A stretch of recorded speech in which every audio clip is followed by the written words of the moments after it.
მე რომ ვიყო გიორგი მიქაძის ადგილას და მე რომ მქონდეს საშუალება და ვიცი რომ არსებობს საშუალება ყოველთვის ბრალდებულს ეძლევა საშუალება მასაც ბოლოს იტყვის. მე მართლმსაჯულებაზე კონკრეტულად ბატონ მოსამართლეს ვიტყოდი ასეთ რამეს, რომ მართლაც შეიძლება ბევრი ადვოკატი მიცავს და შეიძლება ბევრი ადვოკატი იცავს და საკმაოდ კვალიფიციური ადვოკატები იცავენ ბატონ გიორგი მიქაძეს.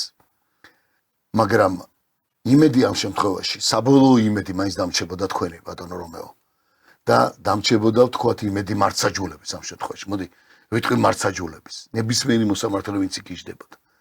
იმიტომ რომ ამ შემთხვევაში, როდესაც ესეთი განაჩენი და ვიცი რომ ურთულესი უმძიმესი, უდიდესი, ურთულესი საქმეა ხა მესმის. მოსამართლეობა, მაგრამ ეს საქმე ერთის ხრივ როცა დარბაზში დაზარალებულებით ხედან და იქაც ძალიან რთულია სიტუაცია, რაც თქვა, მეორე მხარეს, როდესაც არანაკლები ტრაგედია, როდესაც სრულად უდანაშაულ ადამიანს შეიძლება ისეთი საშინელი ბრალი დაბრალდეს.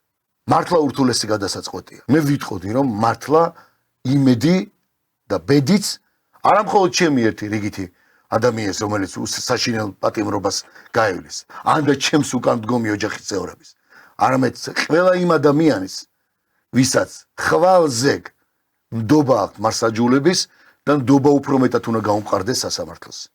მე პირადად ვიცი რა საშინელ წნეხი იქნება ახლა და როგორი გადასაწყვეტი იქნება დღევანდელ ვითარებაში, ამას ვამბობ კაცი, რომელსაც გამოვლილი აქვს მიხეილ სააკაშვილის იმ რეჟიმის და მაშინდელი, არ ვიცი, 12 დაკავება და 12-დან 2 პატიმრობა.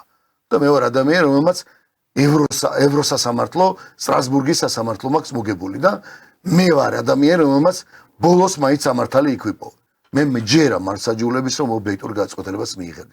და მართლა თქვენ ჩემი ბედი ამ შემთხვევაში და თქვენი ბედი და ზოგადად ბედის ნებისმიერი ადამიანის, რომელიც უდანაშაულოდ არ უნდა მოხდეს, არის თქვენ ხელში. და თქვენი გადაწყვეტილება ძალიან ბევრს ნიშნავს.